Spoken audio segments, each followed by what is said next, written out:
Hi, everyone, and welcome to the musical Innertube. I'm Don Rooney. And I'm John Timpane. You know, Don's had quite a career in radio and television, where he's been an air personality, a news anchor, even a TV weatherman. And John's been a college professor. He's written several books, and he's been an editor and features writer at the Philadelphia Inquirer newspaper. We first teamed up for a radio show in college. On one show, we introduced a soothing musical interlude. But we stumbled, and it came out Musical Innertube. And that became the name for this here podcast, where we talk with interesting people about their interesting lives. Difference makers who really make a difference.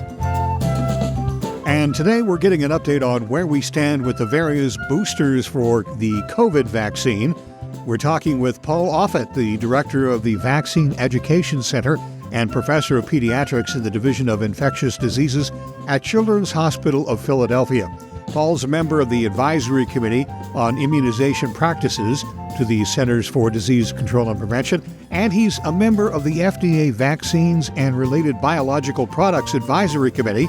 That's the committee that's helping to advise the FDA on the various COVID vaccines that have come out over the last couple of years.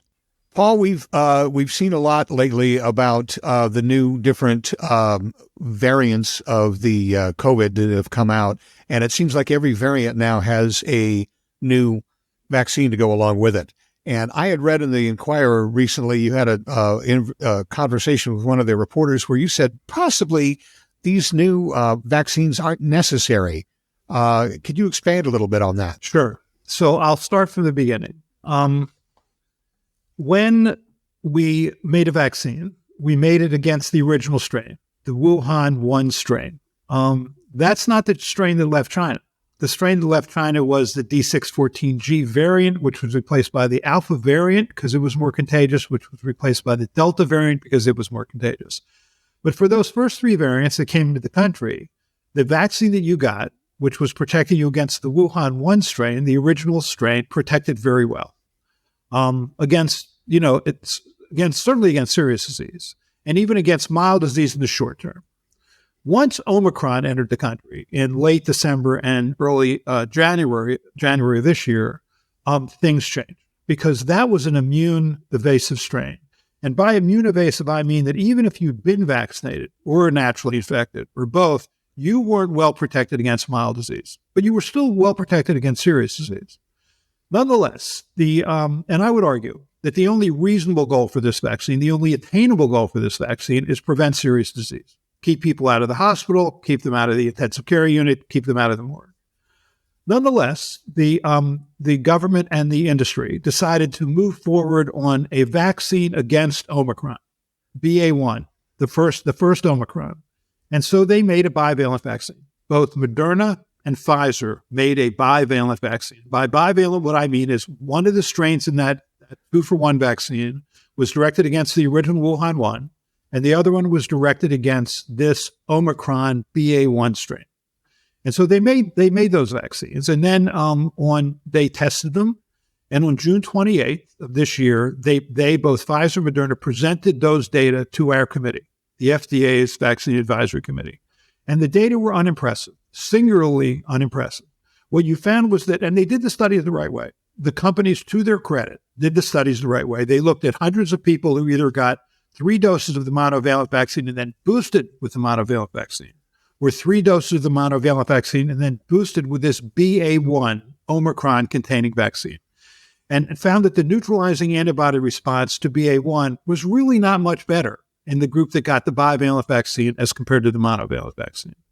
Nonetheless, the committee approved by a vote of 19-2 to move forward with that vaccine. I was one of those 2 no votes. And so then what happened was at this point in June, Omicron was gone. The BA1 strain was gone. So you didn't need that vaccine anymore. So they decided, okay, well, let's move along. We'll now chase the next variants, which were BA4 and BA5, which dominated back in the summer. So they made a BA4, BA5 bivalent vaccine. And then on September 1st, the CDC recommended that vaccine for all children or everyone over 12 years of age, even though there were no human data. Then on October 12th, roughly a month and a half later, the CDC extended that recommendation to everybody over 5 years of age, again, with no human data. The human data first appeared about a week later after that greater than 5-year-old recommendation. And it came out of David Ho's lab in Columbia. And what he did, again, did the study the right way. Now, instead of hundreds of people, it was a couple dozen people who either got a boost with the monovalent vaccine or a boost with this new BA4, BA5 vaccine. No difference in neutralizing antibodies. A week after that, Dan Baruch at Harvard did the same study. Again, answering the question, do you get a better neutralizing antibody response against BA4, BA5 if you get that bivalent vaccine? No. Also, was there a difference in T-cell responses, which is really critical for protection against serious illness? No.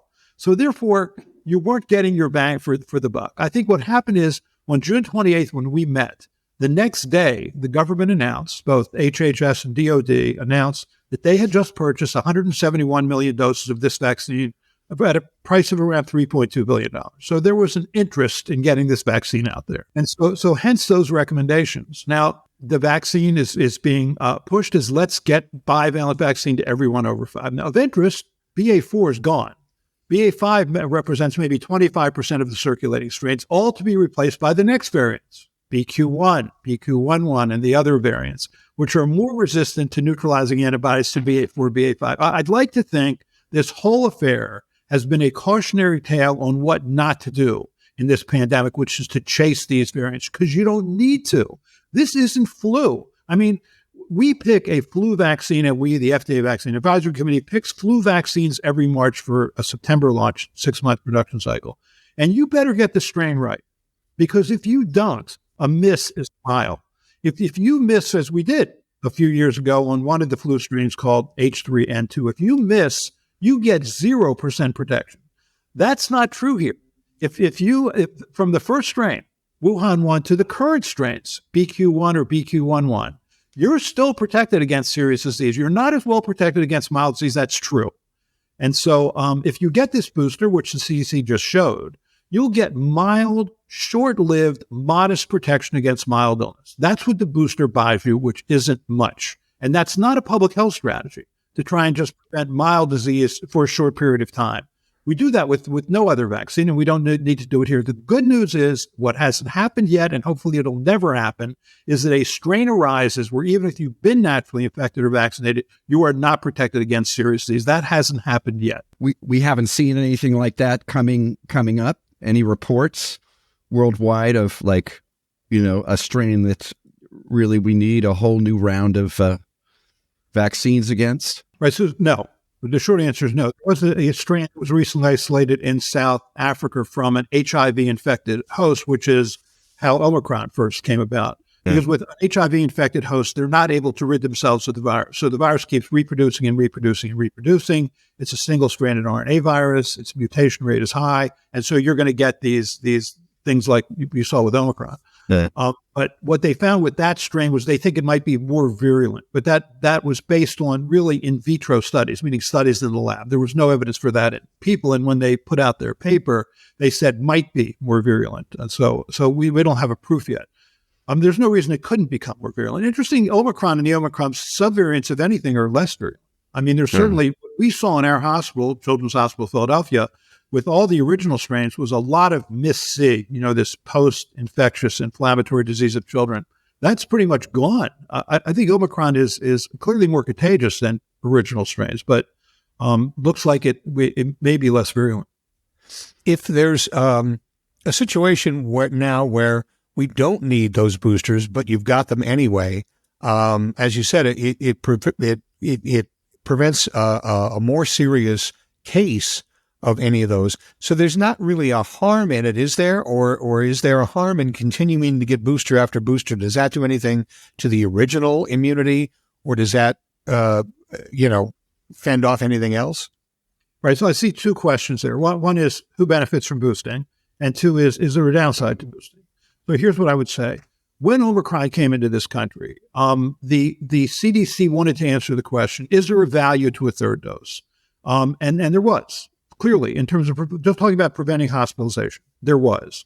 But it didn't benefit everybody. Who it benefited primarily were three groups, which is to say people who were immune compromised, people who had multiple comorbidities that put them at high risk of serious disease, and people who were elderly. And by elderly, using the CDC's definition in those studies, that was greater than 75.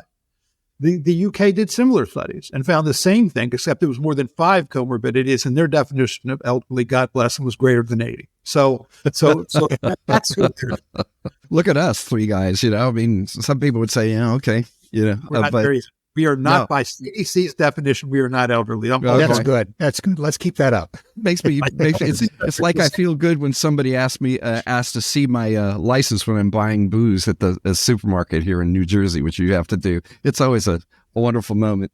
I like the second part of Don's question, though, which is, does it hurt? I'm just wondering, since I've gotten them all, but I think there's a lot of people who've gotten them all. So I'm wondering, is there what is that downside if there is one?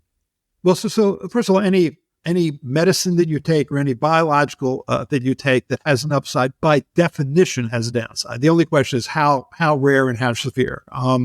So sure, I think there's a few potential downsides. One, anytime that you you stimulate your immune response, you're going to have occasionally the side effects associated with the stimulated immune response: fever, headache, muscle ache, joint pain, headache, etc. So that's one.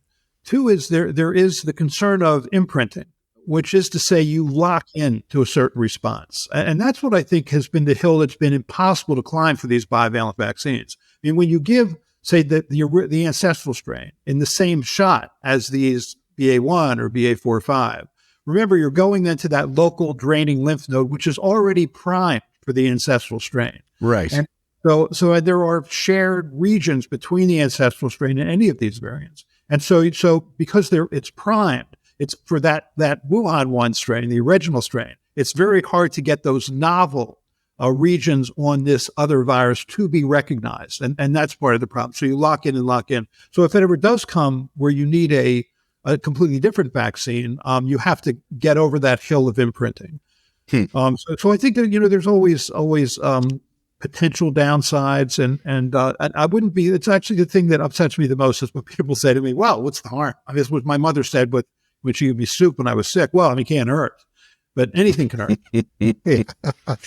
You also took issue with the term breakthrough illness, that somebody who had been vaccinated and still got a case of COVID had a breakthrough illness, but you didn't like the use of that word to describe that particular condition. Right. That was the CDC, interestingly. When there was in July 4th of last year, of 2021, there was a celebration of the July 4th holiday, the Independence Day, in Provincetown, Massachusetts. So thousands of men get together, celebrate the holiday.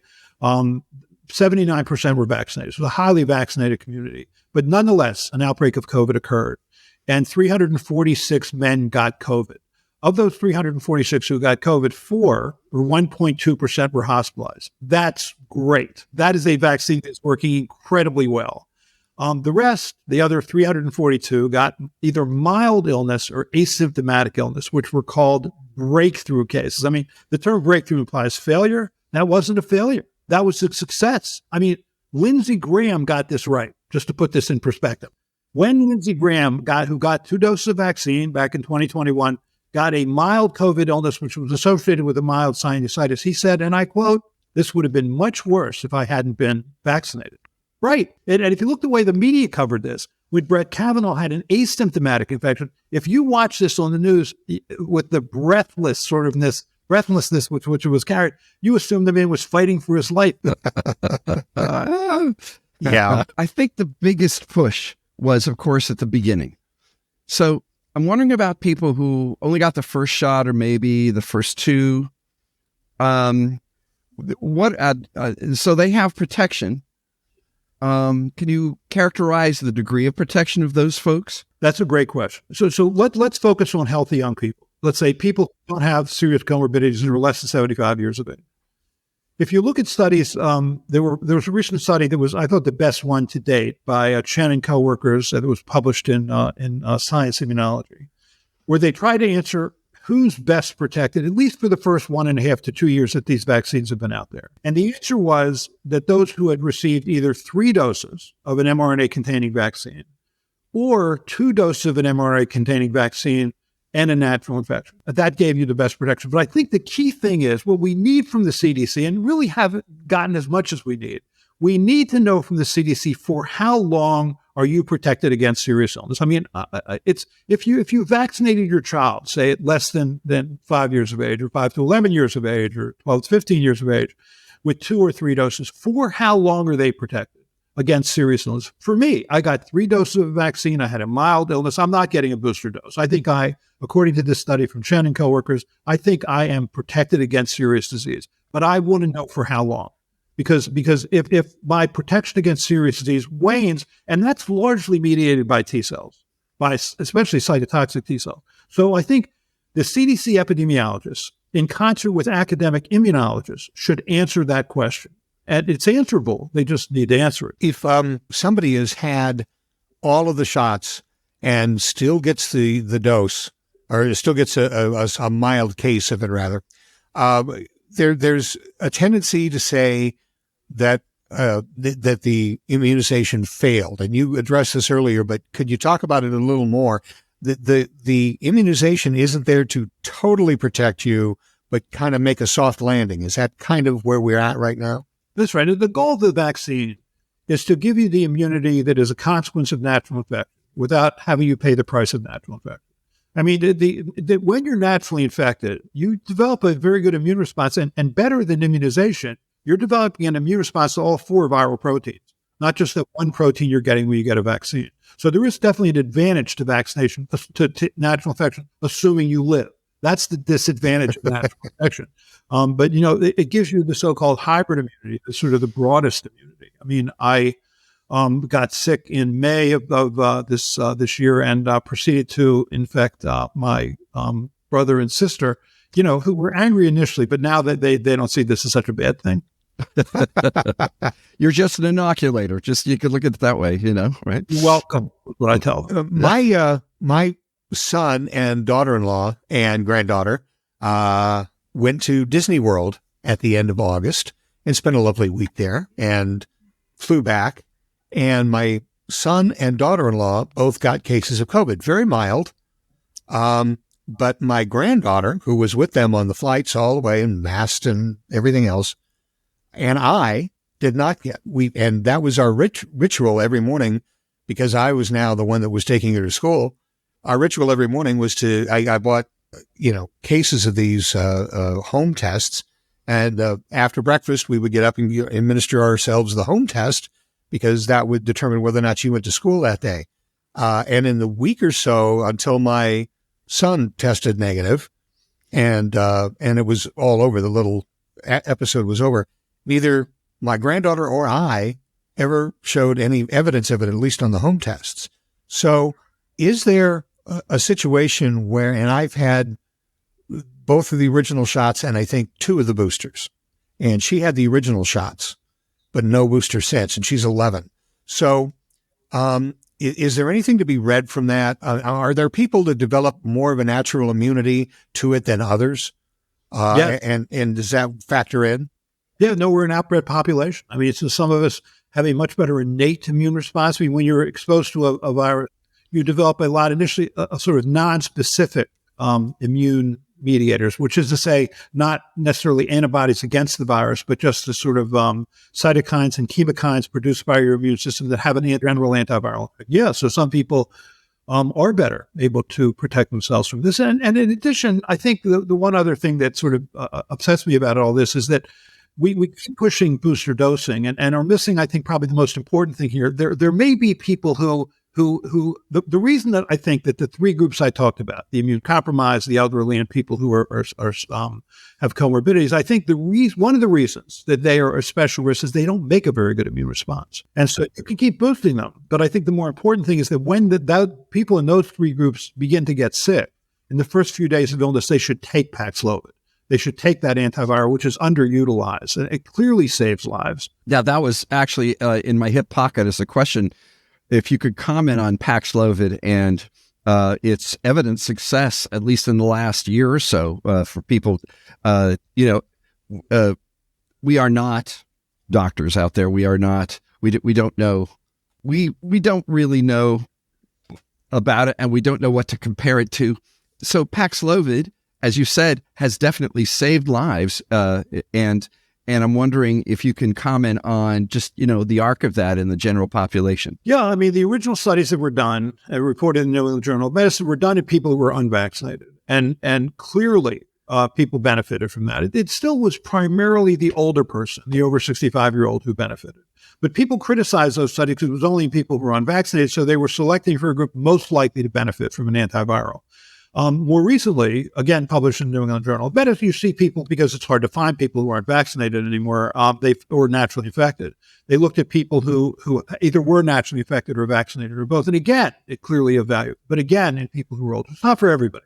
I think it's for people who are in high-risk groups. So I don't think you should just, in a cavalier manner, take Paxlovid. The other thing is another unfortunate term, in addition to breakthrough that has come out, is Paxlovid rebound. There's no such thing. Okay, just so we're clear, Paxlovid rebound is mischaracterized. What it should be called is COVID rebound. As you move into through different stages of the infection, as you're in this sort of the late early stage, what happens is your immune system starts to kick in. So 5-6 days later, as your immune system kicks in, your symptoms get worse. And so people stop taking Paxlovid, then their symptoms get worse, and they think, say, Paxlovid rebound. It's not. It's just COVID.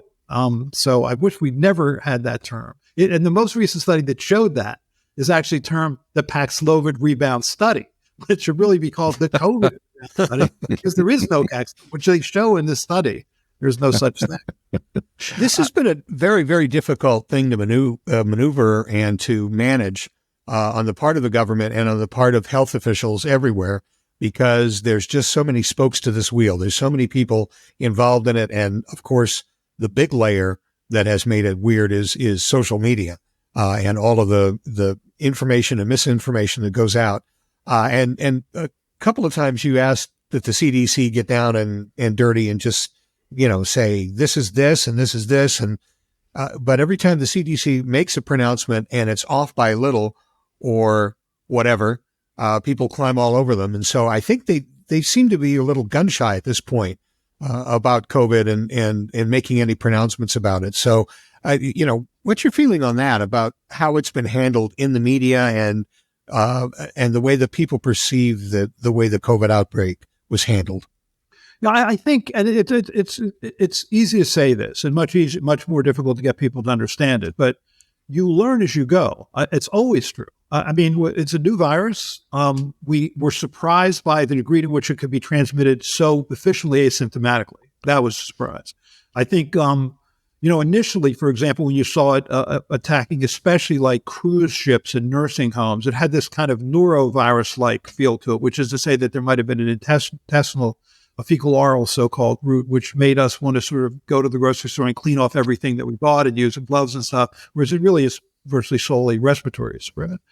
And we learned about the vaccine, and we learned that it was a rare cause of myocarditis, or in the case of the vectored virus vaccines like Johnson & Johnson, a rare cause of this so-called thrombosis with thrombocytopenia syndrome, meaning blood clots, including blood clots in the brain, which is always true. I mean, it's always true that there is not a medical innovation in the history of humankind that has not been associated with some sort of human price. There had to be a human price here. The only question was, again, how rare and how severe.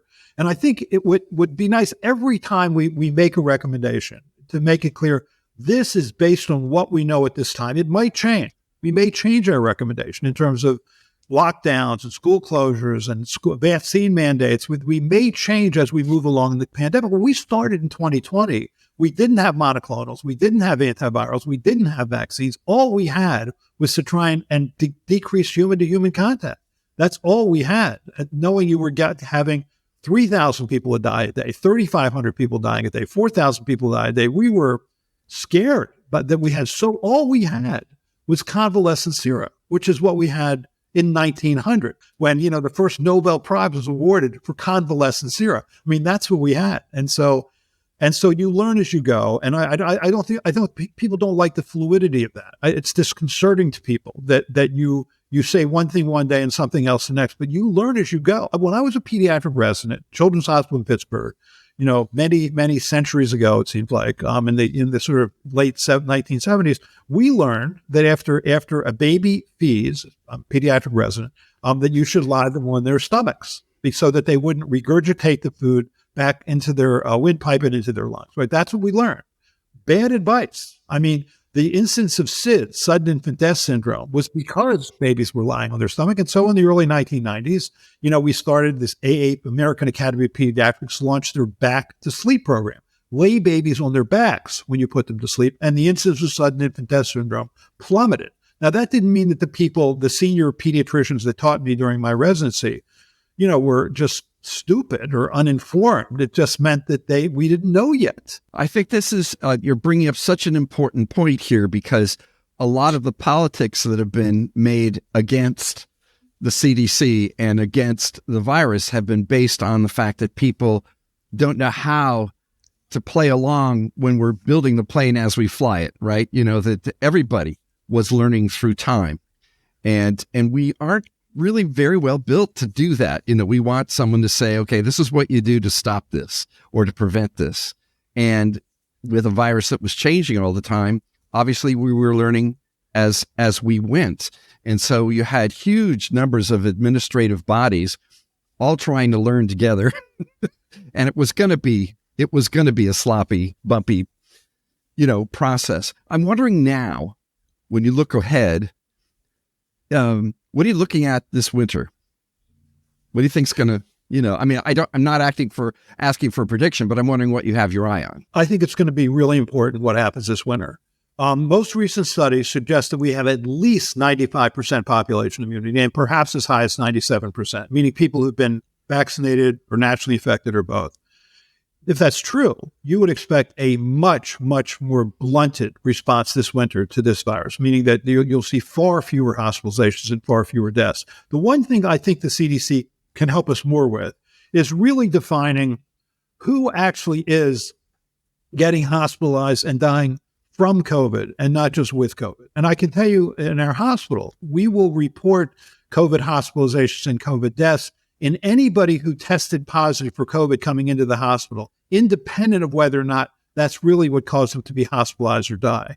And if you look, for example, studies in California not too long ago, they tried to look at COVID hospitalizations and deaths and answer the question, who was getting supplemental oxygen therapy?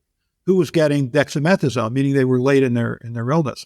And that dramatically reduced what was reported as hospitalizations and deaths. So I think it's been a little misleading. When I hear, public health officials say, there's 2,500 deaths a week, I don't think that's true, actually. I mean, I can tell you just of the 5 children who died in our hospital who were reported as COVID deaths, none of them died from COVID. They died because of other things, leukemia, bacterial sepsis, et cetera. So I just wish we would get better statistics, and maybe it's because we don't have a national health system that makes it harder to do that. But I think we really, really have to do that. It's not easy to do because you have to crack into all these different systems based on state and local things. And they're all different. I mean, they're very different.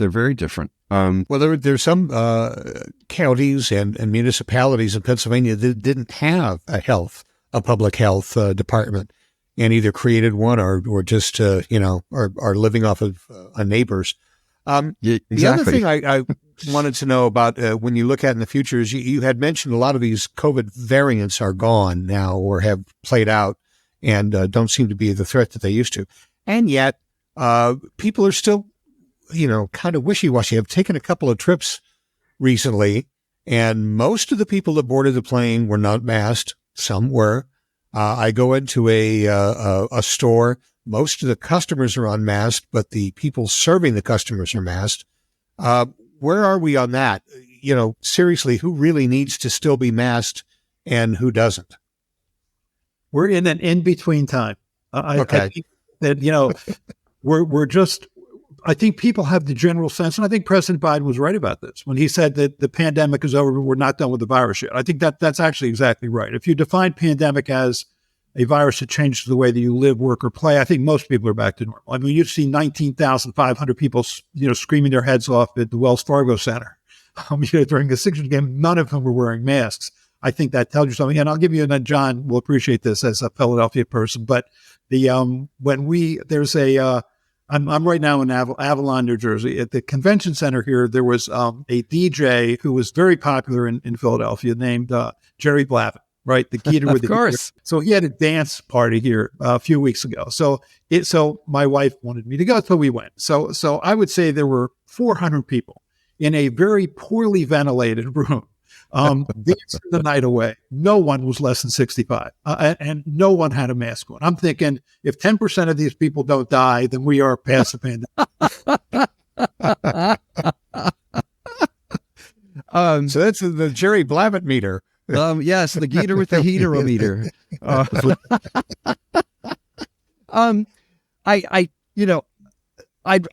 I'd like to ask you, I know we're not talking about China, but what do you think what's going on in China right now? I mean, it's obviously yet another COVID-related spectacular news story, but is it a new strain, or just was it their bad luck and that population spread it? I'm just wondering what you take from what's going on there, if we can even understand it. I think they have this false notion that they can stop the spread of this virus, which is never going to happen. It's not. This is a short incubation period mucosal infection. The incubation period for the Omicron and Omicron subvariants is a little over 3 days.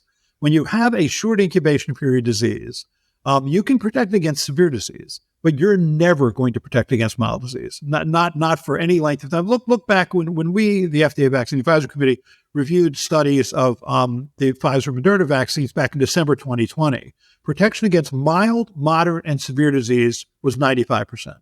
The reason it was so high against mild disease is those were 3-month studies. Those participants had just gotten their second dose. If you look 6 months later, while protection against severe disease was holding up, because that's largely mediated by T cells, and T cells are long-lived, protection against mild disease had faded down to about 50%. That has to happen. That's why the notion that they are going to be able to protect mild disease is never going to happen. So even if the entire world were vaccinated, even if this virus never created variants, it's still going to spread. I mean, I guess we're all biased by or informed by our experiences, but I was fortunate enough to participate with a team at Children's Hospital of Philadelphia that created the rotavirus vaccine. Came out in 2006. That vaccine prevents another short-lived mucosal infection. It's an intestinal infection, and it has dramatically reduced the incidence of hospitalizations in babies in this country. But that virus still circulates in the community, and it still causes mild disease. I mean, thank goodness the CDC didn't call those mild illnesses breakthrough illnesses, because it's right. The vaccine, what it should have done, was able to do. I've seen commercials on television where Pfizer is sponsoring what to do if you think you have COVID. If you're in a risk group and you get an infection, or you get a sickness, test yourself for COVID. If you've got it, go to your doctor right away.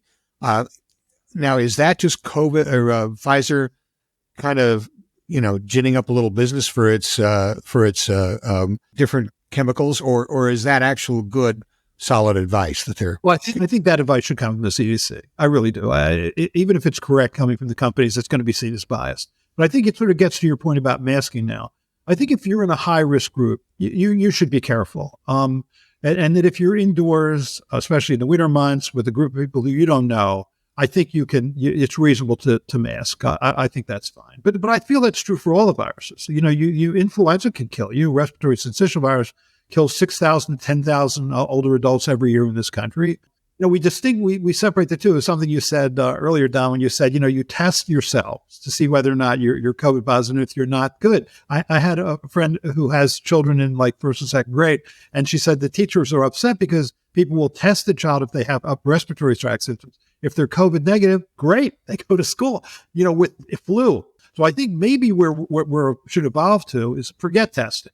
Just if you have a respiratory infection and you can stay home, stay home. If you can't stay home, because of your work or whatever, then wear a mask, which is what's done in certain Asian countries. We don't do that here, but maybe we should evolve to that. I just want to recall with you a very enlightening distinction that you made between a pandemic, Paul, and an endemic.